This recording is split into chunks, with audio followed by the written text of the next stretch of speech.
पढ़ाई करने बैठते हैं तो नींद आ जाती है, नींद नहीं भी आती है तो कुछ समझ में नहीं आता, समझ में भी आ जाता है तो याद नहीं रहता, याद करके जाते हैं तो परीक्षा में इतना डर जाते हैं कि सब भूल जाते हैं। अरे भाई, तुम आदमी हो या पजामा हो? ये वीडियो तुमने क्या सुनने के लिए खोला था? कि तुमको कोई जड़ी बूटी बता देंगे कि ये घोलकर खा जाओ तो नींद नहीं आएगी, सब समझ में आ जाएगा, एग्जाम में टॉप कर लोगे। अगर सच में यही सब सोचकर वीडियो देख रहे हो तो बहुत बड़े बेवकूफ हो तुम। पहले तो मुझे ये बताओ कि क्या तुम मंदबुद्धि हो? अगर ऐसा है तो ये वीडियो तुम्हारे लिए नहीं है, फिर तुम आराम करो। लेकिन अगर सब कुछ सही है तुम्हारे दिमाग में तो फिर इतनी समस्याएं क्यों है तुमको? आज मैं तुमको ये सब नहीं बोलूंगा कि पढ़ाई करने का क्या फायदा होता है, अच्छा भविष्य बन जाता है, सब लोग तुम्हारे चरणों में गिर जाते हैं, तुम कलेक्टर बन जाओगे, क्योंकि मुझे मालूम है कि ये सब नहीं होगा। क्योंकि जिनके साथ ये सब होना है वो YouTube पर ये सर्च नहीं करते कि पढ़ाई करते समय नींद आती है, सुबह उठ नहीं पाते, पढ़ाई में मन नहीं लगता, पढ़ाई करने के बस की नहीं होती। वो लोग या तो YouTube चलाते ही नहीं, क्योंकि उनका पूरा समय या तो पढ़ाई में निकलता है या फिर वो YouTube पर कोई पढ़ाई का टॉपिक समझ रहे होते हैं। और यहाँ आप हो कि खुद की समस्याओं से ही नहीं निकल पा रहे, अपनी प्रॉब्लम का सोल्यूशन भी आपको दूसरों से ही चाहिए। आप खुद नहीं पढ़ पा रहे हो, आपको नींद आ रही है तो ये तुम्हारे अंदर की समस्या है ना।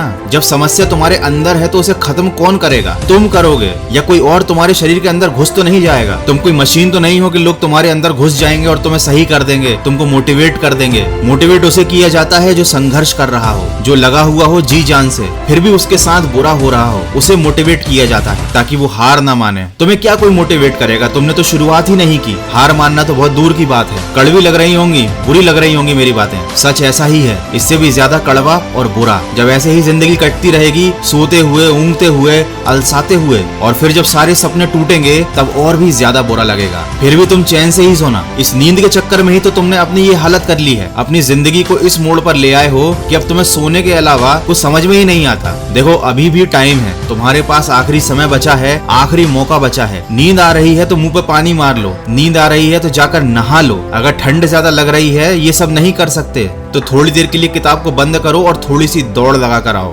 सारी नींद भाग जाएगी। फिर से पढ़ने बैठ जाओ, फिर दौड़ कर आओ, फिर किताब के साथ में बैठो, फिर थोड़ा दौड़ो, फिर थोड़ा पढ़ो। जब थक जाओगे तो पढ़ाई भी हो जाएगी और रात में ऐसी नींद आएगी जो जिंदगी में कभी नहीं आई होगी। और दिल को सुकून भी होगा कि जितनी पढ़ाई करनी थी उतनी पढ़ाई भी हो गई। अरे ऐसा अफसोस करके क्यों सोना कि पढ़ाई करनी थी लेकिन पढ़ नहीं पाए, पढ़ने की बजाय सोने लग गए। इससे तो अच्छा है ऊपर वाला तरीका, आजमाओ, थोड़ी दौड़ लगाओ, थोड़ी पढ़ाई करो, क्योंकि मोटिवेशनल वीडियो सुनने से तुम्हारी नींद नहीं भागेगी। यहाँ तुमने अपना मोबाइल साइड में रखा और वहाँ तुम्हारी आंख बंद। बहुत से लोग बहाना बनाएंगे कि हम दौड़ भी नहीं सकते, तो भैया नाच लो थोड़ी देर, गाना गा लो, गाना बजा लो, 15 मिनट पढ़ाई करो, 5 मिनट नाचो, फिर 20 मिनट पढ़ाई करो, फिर 5 मिनट नाचो। क्या पता तुमको ऐसे ही पढ़ाई करने में मजा आने लगे। आज बहुत से लोग सोच रहे होंगे कि मन की आवाज वाले सर शायद पागल हो गए हैं। पागल नहीं हुआ हूँ, तुमको पागल होने से बचा रहा हूँ। तो जल्दी से वीडियो को बंद करो और जो बताया है वो करना शुरू करो।